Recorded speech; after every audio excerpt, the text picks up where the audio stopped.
entendamos que hay tiempos en que los cielos se cierran. Y que cuando los cielos se cierran, es difícil escuchar, y es difícil entender, y es difícil conocer la voz de Dios. Que hay tiempos en los que Dios nos pide simplemente estar. No podemos jamás aceptar la esclavitud. Jamás aceptes un pensamiento de una actitud de esclavo. Jamás aceptes al temor como dueño y señor de tu vida. Jamás aceptes tus traumas personales como el dueño y señor de su vida. Tienes que aprender a confiar en Dios. Es preferible confiar en el Señor, dejarnos llevar y decir: Señor, mi vida está en tus manos, mi familia está en tus manos, mi casa está en tus manos, mi trabajo está en tus manos. Voy a confiar en ti, Señor.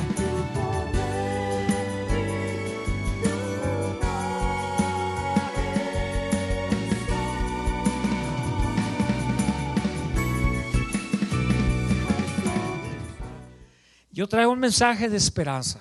Yo traigo un mensaje que motive el corazón de la iglesia, de la comunidad. Un mensaje que nos deje saber que aún en momentos así, Dios sigue siendo Dios. Y Él todavía está dirigiendo los pasos de la iglesia. Voy a invitarles que abran su Biblia, por favor, en el libro de los Hechos, capítulo 27, y vamos a ir haciendo un estudio un poco casi verso por verso, por ahí, y vamos a ir analizando esta palabra y esta experiencia que tuvo Pablo en su último viaje misionero. Curioso que Pablo va a hacer su último viaje misionero siendo un preso.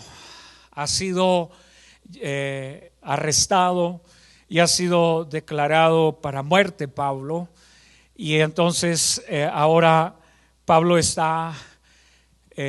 ha apelado al César y está listo para ser llevado a Roma. Y después de eso Pablo se va a enfrentar a esta experiencia.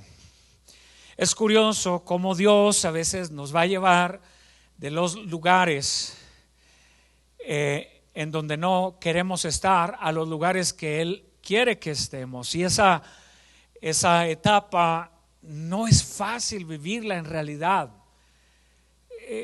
Toma mucha madurez cristiana, toma muchísima relación con Dios, someternos a su voluntad como Pablo y poder decir: Señor, aunque sea preso si quieres, pero llévame hacia donde tú quieres que yo vaya.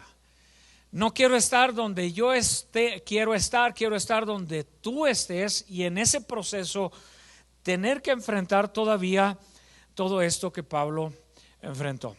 En el verso 2 Pablo va preso y dice: y nos embarcaron en una nave de Adramitio que tocaría los puertos de la provincia de Asia. Los mexicanos usamos mucho esa frase: me embarcaste. Y para Pablo es literal, ¿verdad? Para Pablo lo embarcaron. En realidad no es algo que él había pensado hacer de esta manera, aunque ya Pablo había decidido ir a Roma y a predicar. Siempre Pablo en su corazón había tenido el deseo de ir a Roma. Y cuando fue arrestado, ya Dios también le había dicho unos capítulos antes, ya Dios le había dicho a Pablo: Pablo, no te preocupes, vas a ir a Roma y vas a predicar allá en Roma también. Así que Pablo, por un lado, tiene el deseo en su corazón de ir a Roma, y por otro lado tiene una palabra de Dios que le dice: Pablo, no te preocupes, vas a ir a Roma. Pero Pablo no se espera la manera en que las cosas van a hacerse y la forma que Dios va a hacer que esa palabra sea cumplida en Pablo. Entonces Pablo ahora es llevado como prisionero en un barco y es literalmente embarcado. Creo que Dios tiene un excelente sentido del humor. Creo que Dios opera en las maneras más insólitas que nos podemos imaginar. La iglesia, y estoy hablando con conocimiento de causa de la iglesia acá en los Estados Unidos, la iglesia se ha embarcado en una vida desenfrenada por los afanes. Trabajo, trabajo, trabajo y más trabajo. Vehículos y más vehículos, casas, negocios. El sueño americano. Así se viene la gente de países de Centroamérica, de Suramérica, de Europa, buscando el sueño americano. Lo que han visto en televisión o lo que han escuchado de familia o lo que han imaginado ellos que es la vida en los Estados Unidos, y vienen y se enredan en un ritmo de vida que los absorbe, y la vida absorbe la vida a la iglesia. Y cuando menos pensamos, estamos en situaciones en las que nos vamos olvidando de Dios. Y la iglesia en los Estados Unidos se ha ido olvidando de Dios. Y la iglesia en los Estados Unidos se ha ido apartando y separando de Dios. Y la iglesia en Europa se ha ido apartando y separando de Dios. Y los edificios se han convertido solamente en reliquias históricas. Y se han convertido solamente en bellezas arquitectónicas. Pero ya Dios no está en ellas. Y las iglesias más modernas y más contemporáneas se han llenado los altares de personas profesionales, de excelentes músicos, pero no de adoradores. Y los púlpitos se han llenado de predicadores que son profesionales, que tienen maestrías y doctorados, pero que no conocen a Dios. Y entonces Dios tiene que llamar la atención de la iglesia. Entonces Dios tiene que llamarle la atención a la comunidad, y Dios tiene que llamar la atención a los gobiernos, y entonces tener que llamarnos a decir: necesito que busques mi rostro de nuevo. Y este domingo que pasó, el presidente Trump, el presidente de los Estados Unidos, ha convocado a toda la nación a un tiempo de oración, porque hay preocupación, porque sabemos que la respuesta sigue estando allá. Porque sabemos de quién fue de aquel que nos alejamos.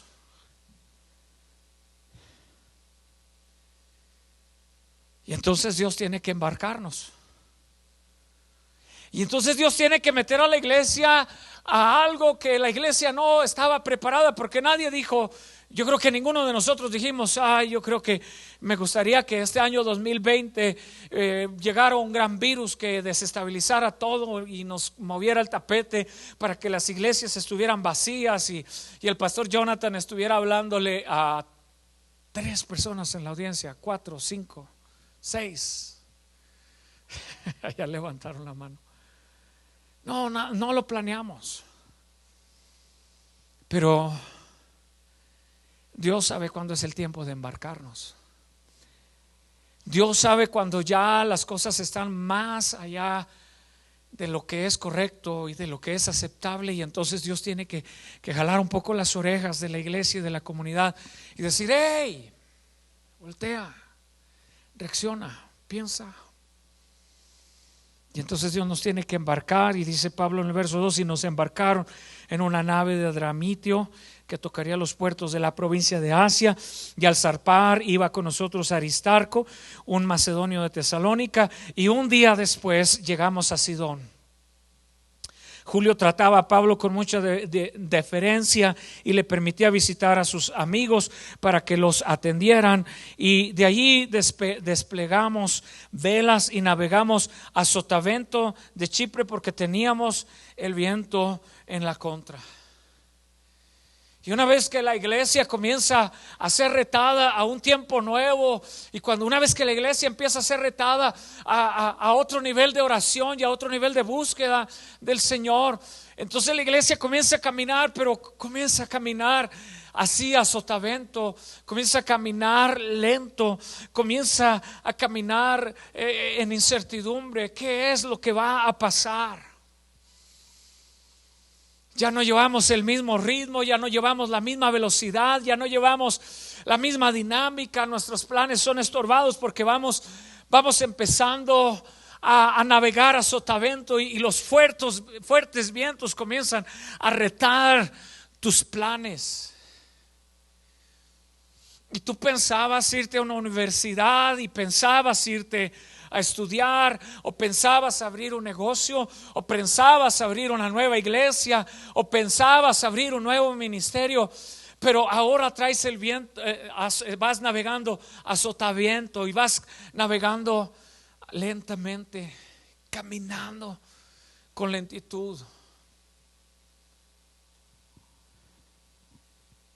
porque la iglesia fue embarcada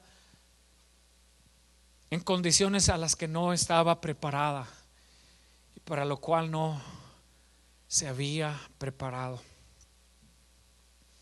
porque pensamos quizás que siempre sería igual, porque pensamos que el jubileo duraría para siempre. Y entonces vienen los vientos en contra. Dice: después de cruzar el mar frente a Cilicia y Panfilia, arribamos a Mira, una ciudad de Cilicia. Y allí el centurión dio con una nave alejandrina que zarpaba para Italia. Las naves alejandrinas son aquellas naves que venían de Alejandría, en el norte de Egipto, pegado al mar Mediterráneo. Egipto le vendía a Roma mucho grano, y entonces estas naves se llenaban de grano, toda clase de granos, de trigo, y atravesaban todo el mar Mediterráneo, pero tenían que ir costeando alrededor. Y si tuviéramos ahora mismo un mapa del mar Mediterráneo, miraríamos la ruta que tomó esta nave, cargada con trigo, y al mismo tiempo llevaban algunos pasajeros, y en este caso llevaban a Pablo y llevaban a otro número de prisioneros, y van ahora a enfrentarse a algo más terrible todavía. Y esta nave va bien cargada, va bien llena, lleva granos, lleva personal. Y en el verso 9 dice: y pasaron muchos días, desde el verso 7 dice: y nuestra navegación fue muy lenta durante varios días, y a duras penas llegamos frente a Nido, porque el fuerte viento nos lo impedía, y navegamos entonces a Sotavento de Creta frente a Salmón, y logramos costear con dificultad, y llegamos a un lugar llamado Buenos Puertos, cerca de la ciudad de Lasea. Y pasaron muchos días, incluso el día del perdón. Así que era muy arriesgado continuar con la nave. Entonces Pablo les hizo una observación. Escuche, les dijo: amigos, si seguimos navegando, creo que sufriremos perjuicios y pérdidas, no solo del cargamento y de la nave, sino también de nosotros. Pero el centurión no le hizo caso, pues le creía más al piloto y al capitán de la nave que a Pablo.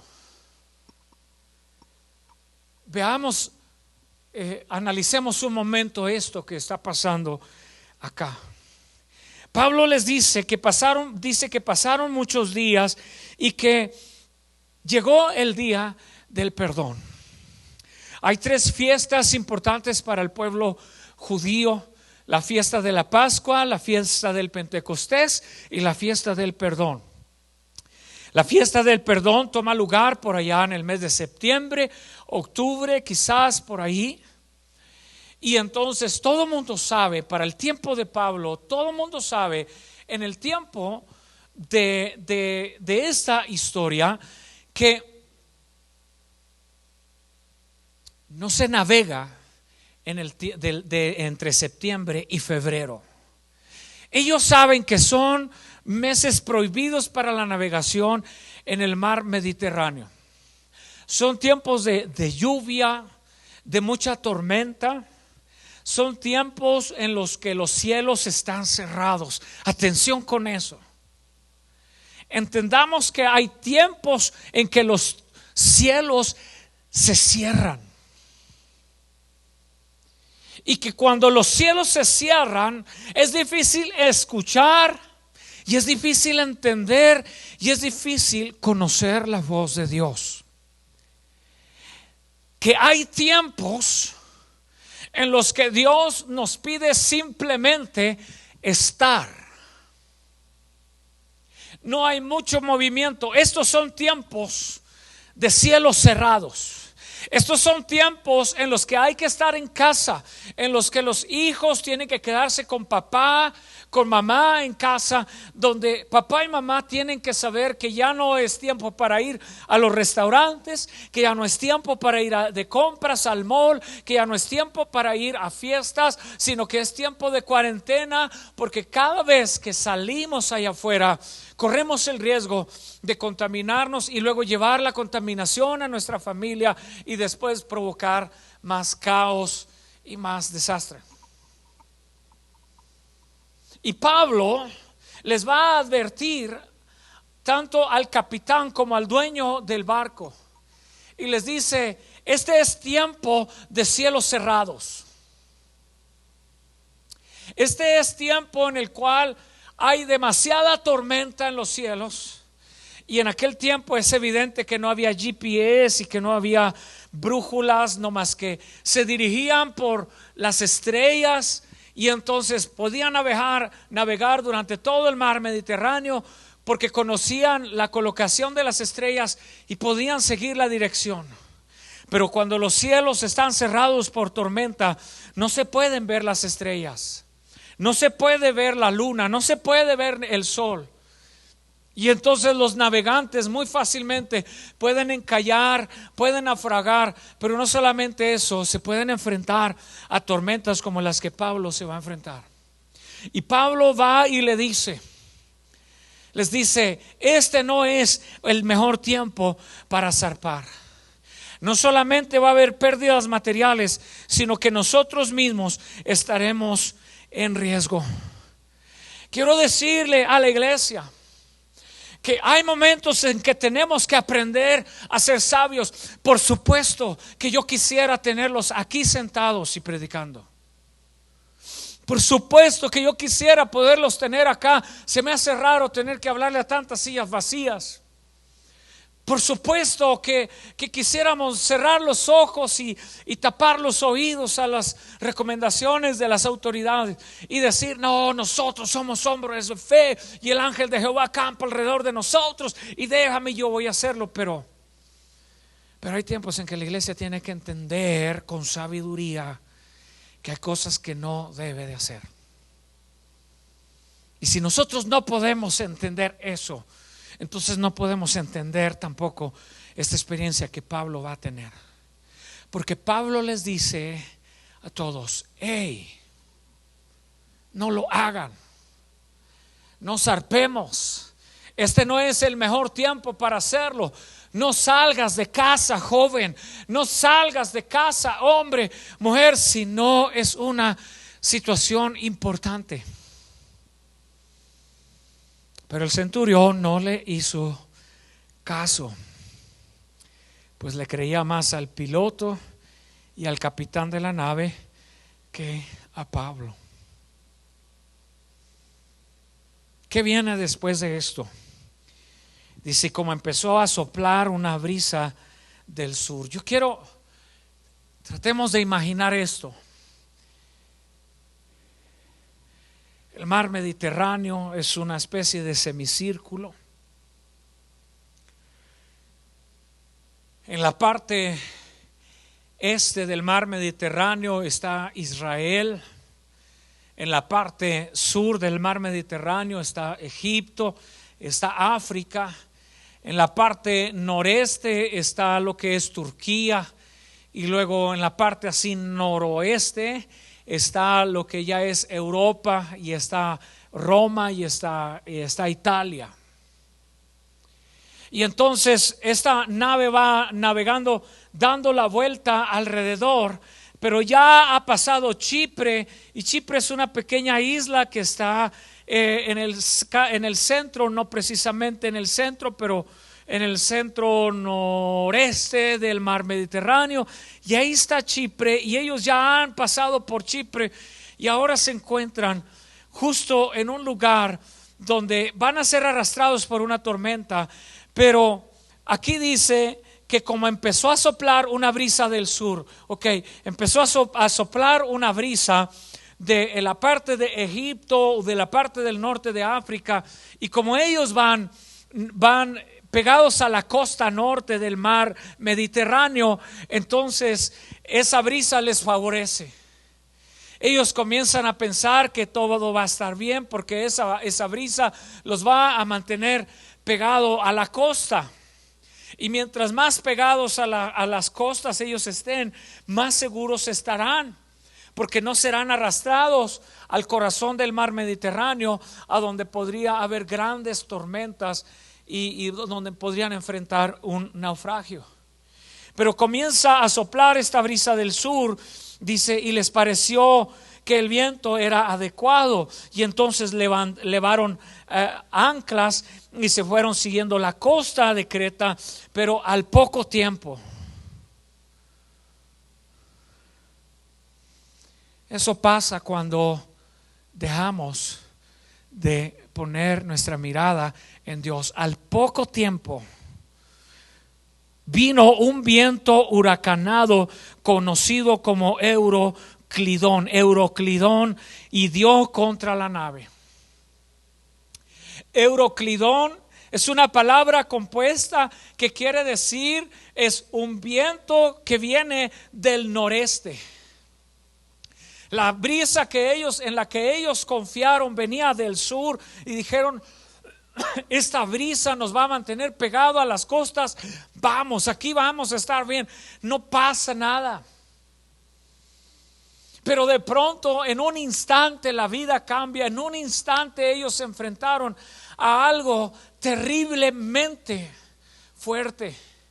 Ya no era una brisa segura que los hacía sentir confiados. Esto era un golpe radical que llegó a la vida de Pablo, del dueño de la nave, del capitán, del piloto de la nave, de todos los presos y de toda la mercancía que lleva allá adentro. Y esto, queridos hermanos, iglesia, se parece a la historia que estamos viviendo. Porque es como si fuéramos un barco en donde vamos los seres humanos, pero también va la economía de los países, van los granos. La bolsa de valores ha caído en los últimos días de una manera precipitosa. Los países se perfilan hacia una depresión como la que nunca se ha visto en las últimas décadas. El presidente Trump ha activado algunos proyectos de economía para reactivar la economía del país, y se está hablando de que va a mandar cheques con algunos, yo no sé cuántos miles de dólares a cada una de las familias, para que el dinero comience a circular y la economía se active.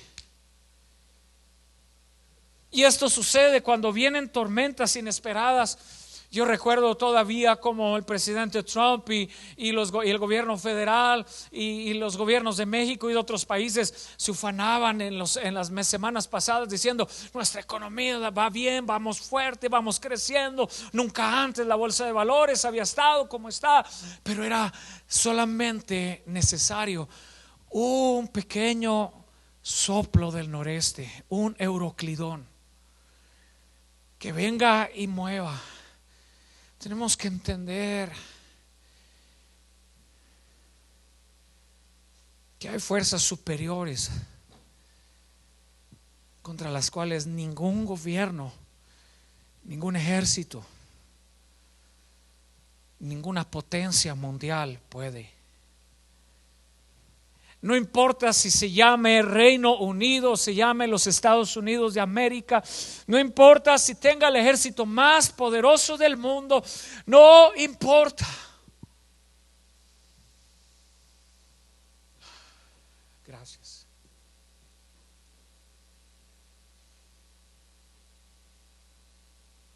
Hay fuerzas que son a veces superiores, que salen de no sé dónde. Y agarraron el barco de Pablo y vino Euroclidón y lo sacó del rumbo que ellos pensaban que era el apropiado, y de pronto los arrastró hacia el corazón del mar Mediterráneo, y ahora están en medio de una gran tormenta. Ese viento huracanado, y dice verso 15, y nos arrastró. Y como no fue posible poner proa al viento, simplemente nos dejamos llevar por el viento. Y luego de deslizarnos a sotavento de la isla llamada Cauda, con muchas dificultades pudimos recoger las lanchas salvavidas, la cual fue subida a bordo y atada a la nave por temor a quedarnos varados en la arena. Se arriaron las velas y la nave quedó a la deriva. Wow. Es como si estuviéramos describiendo lo que ha pasado en las últimas semanas. Hace solamente 3 semanas. Los enfermos aquí en Estados Unidos era solamente un par de, algunas cuantas decenas de enfermos. Hoy ya el número es más de 6,000 enfermos aquí en Estados Unidos, con más de 100 muertos. Realmente en cuestión de 3 semanas se levantó una tormenta, se levantó un tiempo difícil. Versos 18: y como éramos azotados por una furiosa tempestad, al siguiente día se comenzó a aligerar la nave de su carga, y al tercer día se arrojaron los aparejos de la nave. Durante muchos días no pudieron verse el sol ni las estrellas, y la fuerte tempestad nos seguía azotando, así que ya habíamos perdido toda esperanza de salvarnos. Wow.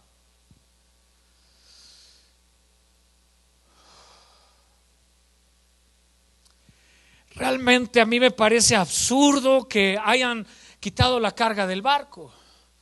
En medio de una tormenta, yo creo que lo que más necesita una embarcación es carga, es estabilidad para mantener un poco de rumbo, para asegurarse que no sean arrastrados por las olas, para asegurarse que no vayan a ser destrozados por las olas. Y curiosamente ellos hacen lo contrario, y ellos sacan toda la carga.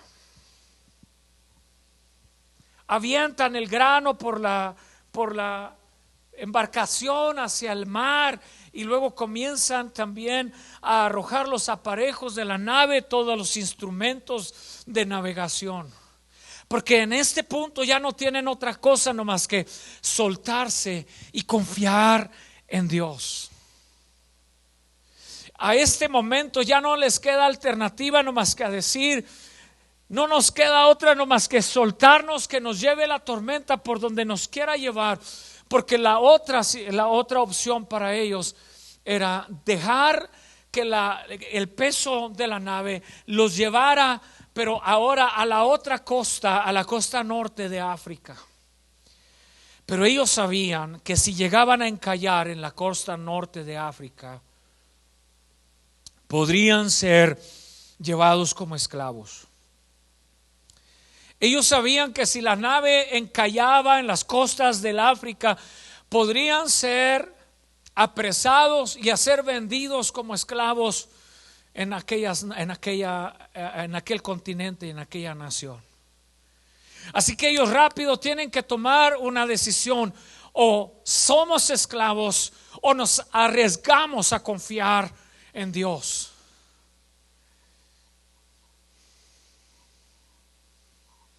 No podemos ser esclavos del temor.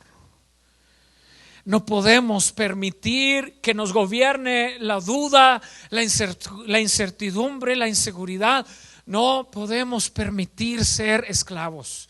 Me tocó estar arriba en la montaña de Masada, allá donde el último bastión de los de los judíos, de los israelitas, subieron después de que había sido destruida Jerusalén, después del año 70, y quemados y desterrados todos los judíos. Y quedó un grupo aproximado de 1,000 judíos que subieron y que vivían allá arriba en Masada. Y allá habían acumulado alimento y agua para sobrevivir 3 años.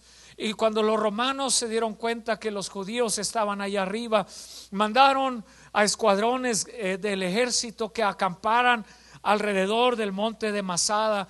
Y entonces los romanos querían subir, pero hay solamente una vereda. En aquel tiempo había solamente una vereda hacia la cima de Masada, y esa vereda era conocida como la vereda de la serpiente o de la víbora por la forma que tenía, y dicen los historiadores que devoraba a los que caminaban por ella, porque cuando caían ya nadie volvía a encontrar sus cuerpos, ya nadie volvía a saber de ellos. Y cuando los romanos querían subir a Masada, desde arriba los judíos tiraban piedras redondas y entonces los romanos no podían llegar hacia donde ellos estaban. Y uno desde Masada puede ver en los campamentos todavía los formados de piedra donde estaban los campamentos de los romanos, y desde Masada se mira cómo todo el monte estaba rodeado. Y el destino de estos 1,000 judíos que estaban en Masada era la esclavitud o era la muerte. Y entonces el ejército romano, en una montaña paralela, comenzó a llenarla y a rellenar de tierra desde una montaña hasta la otra para poder hacer llegar su ejército, porque no podían hacerlo de otra manera. Y fueron llenando con tierra y con tierra y con piedra y con tierra desde una montaña hasta la otra. Y este número de valientes judíos que vivieron en Masada, en la parte alta, ellos entonces decidieron que nunca jamás volverían a ser esclavos. Ellos dijeron: jamás volveremos a caer en la esclavitud. Nos hemos cansado de ser esclavos de los romanos, de los griegos. Nos hemos cansado de ser una nación de esclavos. Y entonces echaron suertes y pusieron el nombre de 10 o 12 personas, yo no recuerdo, de 10 o 12 hombres, pusieron los nombres de ellos en un recipiente, y entonces los sortearon y sacaron esos nombres de esas personas. Y la orden era que ellos iban a pasar familia por familia, lugar por lugar, arriba de Masada. Cuando ya los romanos se acercaran y fueran a entrar a Masada, entonces estos hombres iban a ir casa por casa, matando a todas las familias, hombres, mujeres, niños, y al final ellos quitarían su propia vida. Y relata la historia que una mujer por ahí parece ser que escapó y contó esta historia, pero todos los que vivieron en Masada ese día prefirieron morir que volver a ser esclavos. Y hasta el día de hoy el pueblo de Israel lleva a todos sus niños de todas las escuelas, de todas las edades, los lleva a excursiones arriba del monte de Masada, y allí les enseña a los niños la historia de Masada. Y les enseñan a los niños y les dicen: nunca más volveremos a ser esclavos. Nunca más volveremos a ser esclavos. Por eso Pablo y por eso este grupo de hombres sacan el peso del barco, sacan la mercancía y prefieren ser arrastrados y golpeados por el mar, prefieren naufragar que terminar siendo esclavos. No podemos jamás aceptar la esclavitud en nuestra vida. Jamás aceptes un pensamiento y una actitud de esclavo. Jamás aceptes al temor como dueño y señor de tu vida. Jamás aceptes tus traumas personales como el dueño y señor de su vida. Tienes que aprender a confiar en Dios. Hoy los medios de comunicación traen malas noticias por todos lados, y hoy parece que todo es malo y parece que se multiplica esta contaminación del virus día tras día, y trae incertidumbre y trae preguntas, y los niños se comienzan a vivir ansiedad, y los papás comienzan a preguntarse si van a perder sus trabajos, y comienzan a preguntarse si van a poder pagar la renta o el mortgage de la casa. Preocupación tras preocupación tras preocupación.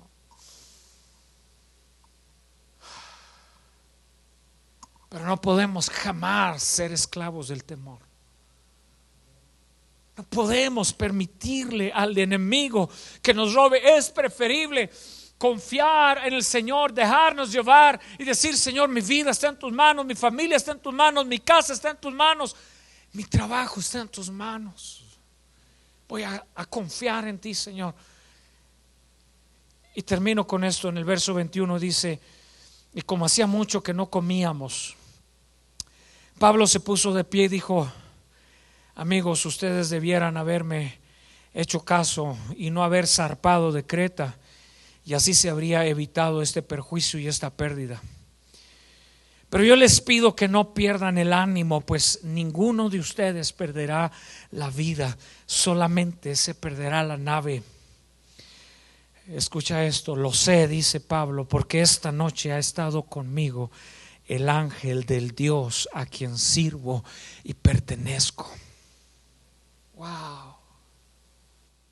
Y me ha dicho Pablo: no tengas miedo, es necesario que comparezcas ante el emperador. ¿Sabes? Dios le dice a Pablo: la palabra que te di, el deseo que tuviste en tu corazón en el pasado de visitar Roma y de establecer allá mi iglesia y plantar mi palabra en el corazón de los romanos. Pablo, no importa la tormenta que estés viviendo. María, no importa el tiempo que estás viviendo en casa. Juan, Antonio, Jonathan, Rebeca, cualquiera que sea tu nombre, la palabra de Dios hoy es: no importa la tormenta que estás viviendo, la palabra que Dios ha declarado y dicho sobre tu vida se va a cumplir. Y esa palabra solamente demanda obediencia. Porque sin obediencia, aunque tengas la palabra dictada, jamás se cumplirá. Una cosa es que tú tengas palabra y que tengas promesa de Dios, pero cuando no hay obediencia, entonces esa palabra no se cumplirá. O se cumplirá en alguien más, o se cumplirá hasta el tiempo de tu obediencia. Pero hay aquí una palabra maravillosa.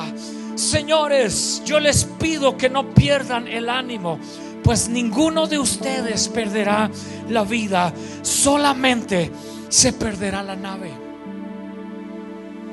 Aquí hay una palabra de esperanza para Farmington, para Aztec, para Blanco, para Bloomfield, para toda la región de las Cuatro Esquinas, para Durango, para la iglesia.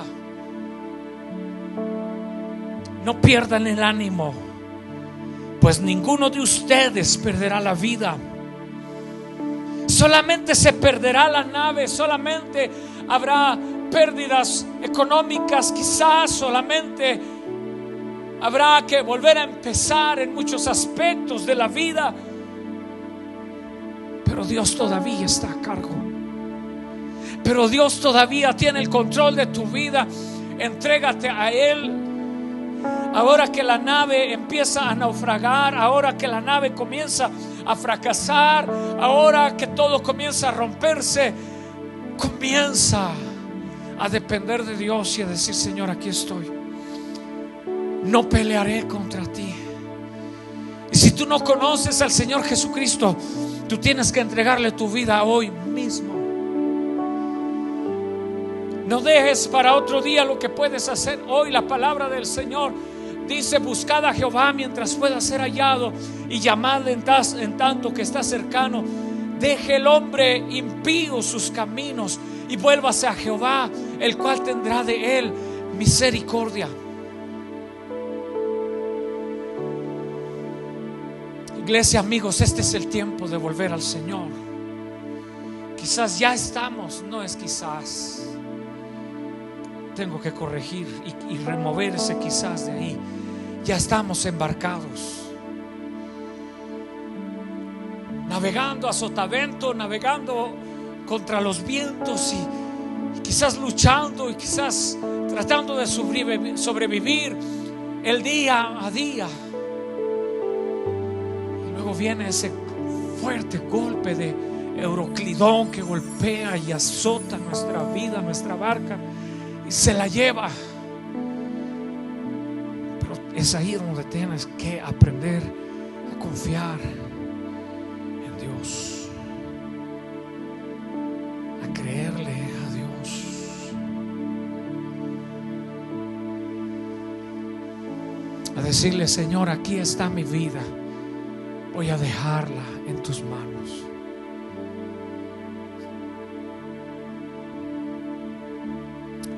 Cierra tus ojos por un momento ahí donde estás, y si tienes que ponerte a cuentas con Dios, por favor hazlo.